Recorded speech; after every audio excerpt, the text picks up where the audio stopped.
Antes de mais nada, a revisão geral deste livro ocorreu antes de qualquer notícia sobre o novo coronavírus. Mas não seria possível lançá-lo agora sem acrescentar ao menos algumas palavras sobre essa que se apresenta como a maior crise econômica desde a crise de 1929 e sanitária desde a gripe espanhola. A pandemia não muda a história brasileira que descrevo aqui, não elimina a necessidade de promovermos as reformas e mudanças que proponho, mas certamente acrescentará a necessidade de se propor medidas inéditas e de encarar uma nova ordem mundial que ainda não sabemos qual será. Pretendo considerá-las em futuras edições desta obra. No entanto, ao mesmo tempo, a pandemia materializou alguns dos piores temores que abordei neste livro e que tornaram a necessidade de mudanças profundas ainda mais imediatas. Nos últimos dias de março de 2020, quando escrevo estas palavras confinado em Fortaleza, ainda é cedo para estimar como vamos sair desse drama político, econômico e, principalmente, sanitário. Mas como quer que saiamos, acredito que o Brasil e o mundo nunca mais serão os mesmos. Muito me marcaram as palavras do Papa Francisco para uma praça de São Pedro deserta. Na nossa avidez de lucro, deixamo-nos absorver pelas coisas e transtornar pela pressa. Não nos detivemos perante os teus apelos, não despertamos face a guerras e injustiças planetárias, não ouvimos o grito dos pobres e do nosso planeta gravemente enfermo. Avançamos, destemidos, pensando que continuaríamos sempre saudáveis no mundo doente. Quando fomos atingidos pela pandemia, o neoliberalismo já havia deixado o mundo agônico. Com o Ocidente estagnado desde 2008, suas nações já davam sinais de esgotamento do discurso único de corte em programas sociais, privatizações, desregulamentações e vantagens fiscais para as empresas. No Brasil, o neoliberalismo, acentuado desde o fim do governo Dilma, deixou a economia em coma. Desde o governo Temer, já são 4 anos de políticas como teto de gastos, reforma trabalhista, reforma da Previdência e privatizações, e a economia do nosso país não reage. É essa economia em coma, desindustrializada, que não produz mais sequer respiradores para sua população, que hoje é atingida por essa enorme tragédia.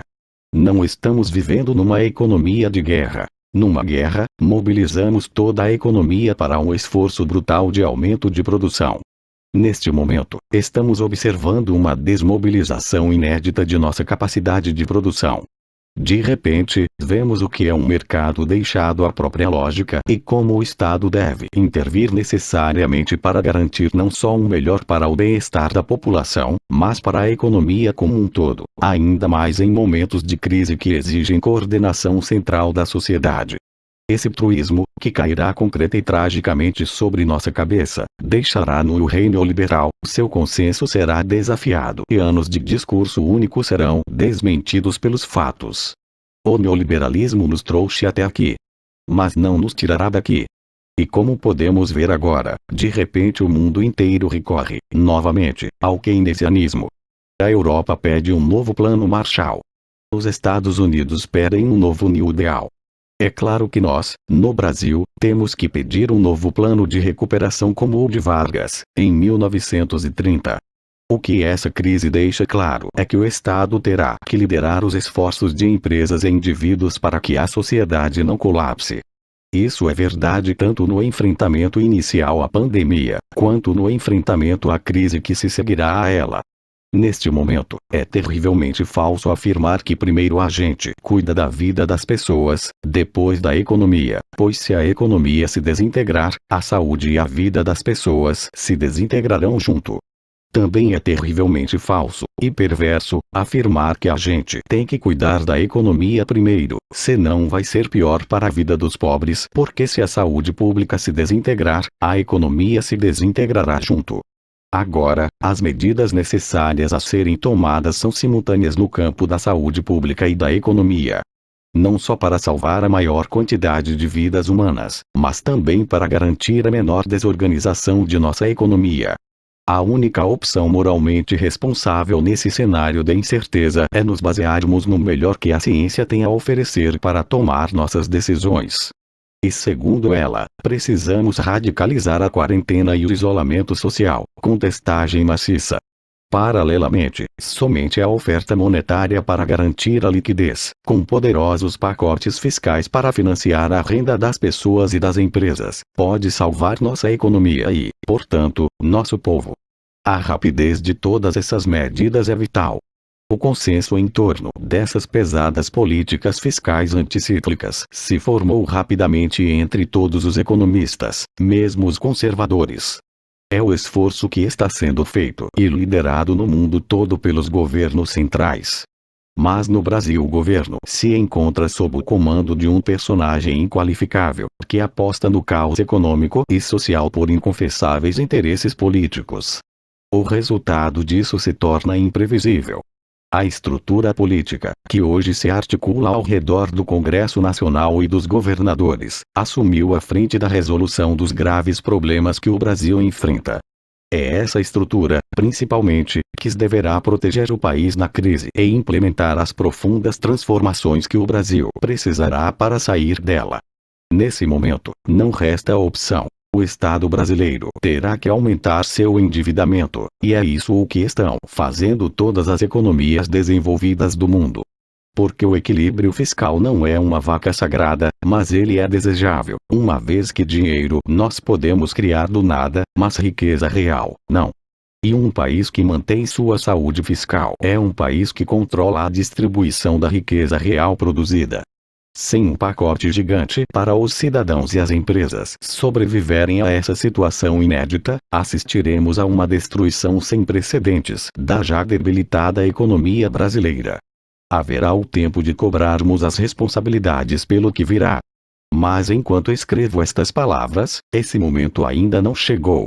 Ainda é tempo de pressionar para que nos unamos na defesa da vida de nosso povo e da sobrevivência de nossas empresas.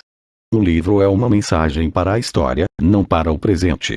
E eu gostaria de deixar aqui uma mensagem de esperança.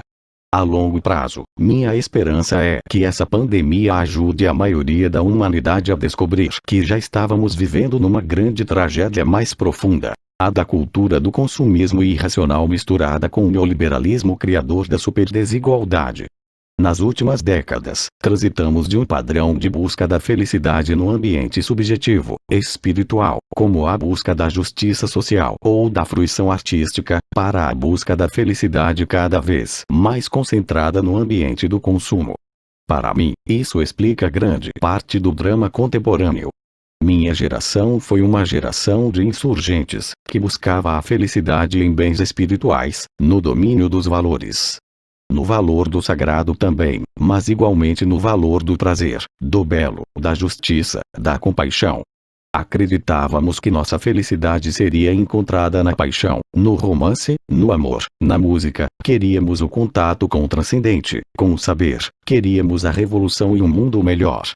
As novas gerações cresceram sob o imenso estresse do excesso de informações que vêm pelas redes sociais, pela mídia e pelo cinema, impregnadas de estímulos de consumo e propaganda. São massacradas, dia e noite, com imagens e símbolos que tentam seduzi-las para abandonar o mundo dos valores, em busca do mundo das coisas. Assim, nossas crianças e nossos jovens são empurrados para entrar numa espiral de consumo para a qual não têm recursos, e vão se tornando infelizes e desenvolvendo a crença de que são fracassados. Na minha opinião, a raiz mais profunda da violência em nossa sociedade é o contraste entre a miséria e a opulência, vinculado às excitações das demandas de consumo. Mais ainda, as terríveis frustrações de se buscar a felicidade na posse de coisas, porque coisas não são fins, mas meios para a felicidade. Sempre haverá novos padrões de consumo e produtos a acessar para tornar infeliz aquele que os deseja e não os possui. Não podemos continuar excitando as demandas de consumo numa juventude indefesa, ao mesmo tempo que tiramos dela qualquer perspectiva de renda. É neste rumo suicida, muitas vezes pior no segundo país mais desigual do mundo, que nossa civilização estava quando o coronavírus nos atingiu. Essa enorme tragédia nos dará, no entanto, a oportunidade de refletir sobre nosso futuro e nossa forma de vida. Há soluções para sair dessa crise como houve solução para sair da crise de 1929. Para a crise do consumismo, o retorno da sociedade a uma cultura dos valores, como abordarei mais à frente. Para a crise sanitária inédita da pandemia, podemos olhar para os modelos bem-sucedidos de coordenação estatal na China e na Alemanha. Para a crise econômica, podemos olhar para o que nós mesmos fizemos em 1929 e que tornou o Brasil o primeiro país do mundo a sair da crise na era Vargas. Desenvolvimentismo e políticas anticíclicas. Não é à toa que o presidente norte-americano Franklin Roosevelt reconheceu o Brasil, em 1936, como um dos criadores do New Deal. Getúlio venceu a crise de 1929, nós podemos vencer a crise de 2020. Mas para sairmos do buraco inédito onde estamos, nosso país terá que construir um novo diálogo e um novo consenso, que supere as feridas do golpe de 2016 e a radicalização e polarização ideológica que se acentua desde 2013. Temos nessa terrível tragédia também uma oportunidade para redescobrirmos nossas potencialidades e nossa natureza, nossa solidariedade, nosso senso de comunidade, nossa adaptabilidade, criatividade e resiliência a crises. Só o diálogo e a ação conjugada dos cidadãos comuns com o Estado e a iniciativa privada podem superar tanto a pandemia quanto a longa crise econômica que hoje entra em seu mais dramático capítulo. Ofereço este livro como uma contribuição para esse diálogo e para a formação desse novo consenso. Que Deus nos abençoe e ilumine neste momento do qual, como disse o Papa Francisco, nos salvaremos unidos ou pereceremos divididos.